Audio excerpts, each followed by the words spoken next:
নমস্কার। Live stories with Soma YouTube চ্যানেলের সকল দর্শক শ্রোতা বন্ধুকে আমন্ত্রণ জানাই আমার আজকের ভিডিওটিতে। আজকে আমার ভিডিওটিতে থাকছে পরম পূজনীয় শ্রীমৎ স্বামী শারদানন্দ মহারাজজির রচিত বিখ্যাত গ্রন্থ শ্রী শ্রী রামকৃষ্ণ লীলা প্রসঙ্গ থেকে পাঠ। মানবদেহের স্বাধীন ইচ্ছা, অর্থাৎ আমরা যে স্বাধীনভাবে কাজকর্ম চলাফেরা করি, আচ্ছা ভাবুন তো, আমরা কি সত্যি এগুলি নিজের ইচ্ছেতেই করি? কতটুকু ক্ষমতা আছে আমাদের? শ্রী শ্রী ঠাকুর এই বিষয়টির ওপর যা যা বলেছেন, পূজনীয় মহারাজজি আমাদের খুব সুন্দর করে তা বুঝিয়ে দিয়েছেন। আশা করি অনেকেই হয়তো জানেন, আবার অনেকেই জানেন না। আসুন আমরা সকলেই সেই অমৃত কথায় ডুব দিই। ভক্তগণকে ঠাকুর যে সকল উপদেশ দিতেন, তাহার ভিতর আমরা দুই ভাবের কথা দেখতে পাই। তাহার কয়েকটি উক্তির উল্লেখ করিলেই সবাই বুঝিতে পারিবেন। দেখা যায়, একদিকে তিনি তাহার ভক্তগণকে বলিতেছেন, আমি ভাত রেঁধেছি, তোরা বাড়া ভাতে বসে যা। ছাঁচ তৈরি হয়েছে, তোরা সেই ছাঁচে নিজের নিজের মনকে ফেল ও গড়ে তোল। কিছুই যদি না পারবি তো আমার ওপর বকলমা দে, ইত্যাদি। আবার শ্রী শ্রী ঠাকুর অন্যদিকে বলিতেছেন, এক এক করে সব বাসনা ত্যাগ কর, তবে তো হবে। ঝড়ের আগে এঁটো পাতার মতন হয়ে থাক। কামিনী কাঞ্চন ত্যাগ করে ঈশ্বরকে ডাক। আমি 16 ভাগ করেছি, তোরা 1 ভাগ কর, ইত্যাদি। আমাদের বোধ হয় ঠাকুরের ওই দুই ভাবের কথার অর্থ অনেক সময় না বুঝিতে পারিয়াই আমরা দৈব ও পুরুষকার নির্ভর ও সাধনের কোনটা ধরিয়া জীবনে অগ্রসর হইব তাহা স্থির করিয়া উঠিতে পারি নাই। একদিন দক্ষিণেশ্বরে ঠাকুরের ভক্ত শিষ্যগণ মানবের স্বাধীন ইচ্ছা কিছুমাত্র আছে কিনা এই বিষয় লইয়া অনেকক্ষণ বাদানুবাদের পর উহার যথার্থ মীমাংসা পাইবার নিমিত্ত ঠাকুরের নিকট উপস্থিত হইল। ঠাকুর ভক্ত শিষ্যদের বিবাদ কিছুক্ষণ রহস্য করিয়া শুনিতে লাগিলেন। পরে গম্ভীরভাবে বলিলেন, স্বাধীন ইচ্ছা ফিচ্ছা কারো কিছু কি আছে রে? ঈশ্বরের ইচ্ছেতেই চিরকাল সব হচ্ছে ও হবে। মানুষ ওই কথা শেষকালে বুঝতে পারে। তবে কি জানিস, যেমন গরুটাকে লম্বা দড়ি দিয়ে খোঁটায় বেঁধে রেখেছে, গরুটা খোঁটার 1 হাত দূরে দাঁড়াতে পারে, আবার দড়ি গাছটা যত লম্বা তত দূরে গিয়েও দাঁড়াতে পারে। মানুষের স্বাধীন ইচ্ছাটাও ওই রূপ জানবি। গরুটা এতটা দূরের ভেতর যেখানে ইচ্ছে বসুক, দাঁড়াক বা ঘুরে বেড়াক, এই মনে করেই মানুষ তাকে বাঁধে। তেমনি ঈশ্বরও মানুষকে কতকটা শক্তি দিয়ে তার ভেতরে সে যেমন ইচ্ছা, যতটা ইচ্ছা ব্যবহার করুক বলে ছেড়ে দিয়েছেন। তাই মানুষ মনে করছে সে স্বাধীন। দড়িটা কিন্তু খোঁটায় বাঁধা আছে। তবে কি জানিস, তার কাছে কাতর হয়ে প্রার্থনা করলে তিনি নেড়ে বাঁধতে পারেন, দড়ি গাছটা আরও লম্বা করে দিতে পারেন, চাই কি গলার বাঁধন একেবারে খুলেও দিতে পারেন। কথাগুলি শুনিয়া আমরা ভক্ত শিষ্যরা জিজ্ঞাসা করিলাম, তবে ঠাকুর, সাধন ভজন করাতে তো মানুষের হাত নাই? সকলেই তো বলিতে পারে, আমি যাহা কিছু করিতেছি সব তাহার ইচ্ছাতেই করিতেছি। ঠাকুর তাই শুনে বললেন, মুখে শুধু বললে কি হবে রে? কাঁটা নেই, খোঁচা নেই, মুখে বললে কি হবে? কাঁটায় হাত পড়লেই কাঁটা ফুটে উহ করে উঠতে হবে। সাধন ভজন করাটা যদি মানুষের হাতে থাকতো, তবে তো সকলেই তা করতে পারত। তা পারে না কেন? তবে কি জানিস, যতটা শক্তি তিনি তোকে দিয়েছেন, ততটা ঠিক ঠিক ব্যবহার না করলে তিনি আর অধিক দেন না। এই জন্যই পুরুষকার বা উদ্যমের দরকার। দেখ না, সকলকেই কিছু না কিছু উদ্যম করে তবে ঈশ্বর কৃপার অধিকারী হতে হয়। ওইরূপ করলে তার কৃপায় 10 জন্মের ভোগটা এক জন্মেই কেটে যায়, কিন্তু তার উপর নির্ভর করে কিছু কিছু উদ্যম করতেই হয়। ওই বিষয়ে একটা গল্প শোন। এই বলে ঠাকুর একটি গল্প বলে বিষয়টি পরিষ্কার করে দিলেন। ঠাকুর বলছেন, গোলক বিহারী বিষ্ণু একবার নারদকে কোনো কারণে অভিশাপ দেন যে তাকে নরক ভোগ করতে হবে। নারদ ভেবে আকুল, নানা রূপে স্তব স্তুতি করে তাকে প্রসন্ন করে বললেন, আচ্ছা ঠাকুর, নরক কোথায়, কী রূপ, কত রকমই বা আছে, আমার জানতে ইচ্ছে হচ্ছে, কৃপা করে আমাকে বলুন। ভগবান বিষ্ণু তখন ভুঁয়ে খড়ি দিয়ে স্বর্গ, নরক, পৃথিবী যেখানে যেরূপ আছে একে দেখিয়ে বললেন, এইখানে স্বর্গ আর এইখানে নরক। নারদ বললেন, বটে, তবে আমার এই নরক ভোগ হলো, বলেই ওই আঁকা নরকের ওপর গড়াগড়ি দিয়ে ঠাকুরকে প্রণাম করলেন। ভগবান বিষ্ণু হাসতে হাসতে বললেন, সে কি, তোমার নরক ভোগ হলো কই? নারদ বললেন, কেন ঠাকুর, তোমারই সৃজন তো স্বর্গ নরক।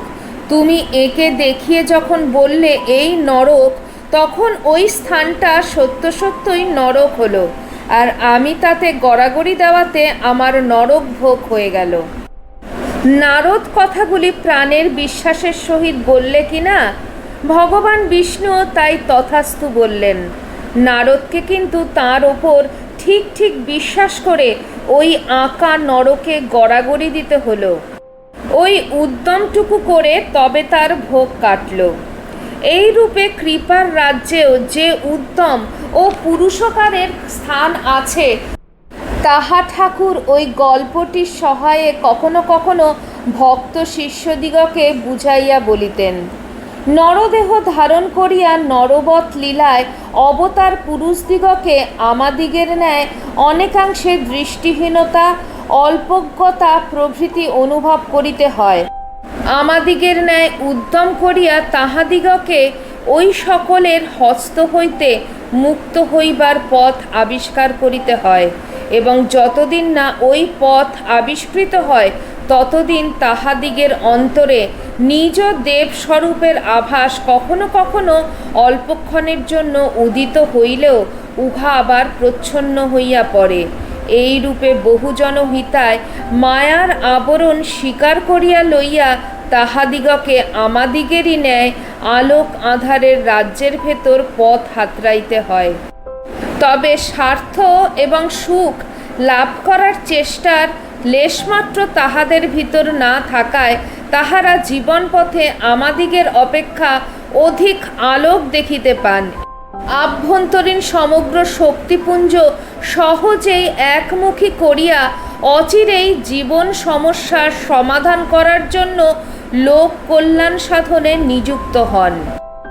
নরের অসম্পূর্ণতা যথাযথভাবে অঙ্গীকার করিয়াছিলেন বলিয়া দেবমানব ঠাকুরের মানবভাবের আলোচনায় আমাদিগের প্রভূত কল্যাণ সাধিত হয়, এবং ওই জন্যই আমরা তাহার মানব ভাব সকল সর্বদা পূর্ববর্তী রাখিয়া তাহার দেবভাবের আলোচনা করিতে পাঠককে অনুরোধ করি। আমাদেরই মতন একজন বলিয়া তাহাকে না ভাবিলে তাহার সাধনকালের অলৌকিক উদ্যম ও চেষ্টাদির কোনো অর্থ খুঁজিয়া পাওয়া যাইবে না। মনে হইবে যিনি নিত্যপূর্ণ তাহার আবার সত্যলাভের জন্য চেষ্টা কেন? মনে হইবে তাহার জীবনপাতি চেষ্টাটা একটা লোক দেখানো ব্যাপার মাত্র।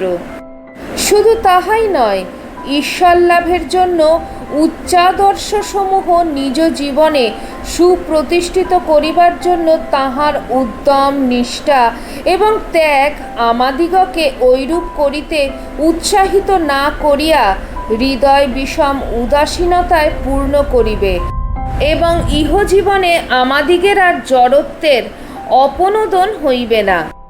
ঠাকুরের কৃপালাভের প্রত্যাশী হইলেও আমাদিগকে তাহাকে আমাদিগেরই ন্যায় মানব ভাব সম্পন্ন বলিয়া গ্রহণ করিতে হইবে, কারণ ঠাকুর আমাদিগের দুঃখে সমবেদনাভাগী হইয়াই তো আমাদিগের দুঃখ মোচনে অগ্রসর হইবেন।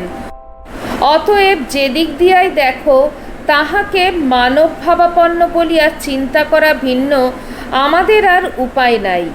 বাস্তবিকই যতদিন না আমরা সর্ববিধ বন্ধন হইতে মুক্তি লাভ করিয়া নির্গুণ দেবস্বরূপে স্বয়ং প্রতিষ্ঠিত হইতে পারিব, ততদিন পর্যন্ত জগৎ কারণ ঈশ্বরকে এবং ঈশ্বর অবতার দিগকে মানব ভাবাপন্ন বলিয়াই আমাদিগকে ভাবিতে ও গ্রহণ করিতে হইবে। দেবভূতা দেবং যজেত, কথাটি ঐরূপ বাস্তবিকই সত্য। তুমি যদি স্বয়ং সমাধি বলে নির্বিকল্প ভূমিতে পৌঁছাইতে পারিয়া থাকো, তবেই তুমি ঈশ্বরের যথার্থ স্বরূপের উপলব্ধি ও ধারণা করিয়া তাহার যথার্থ পূজা করিতে পারিবে।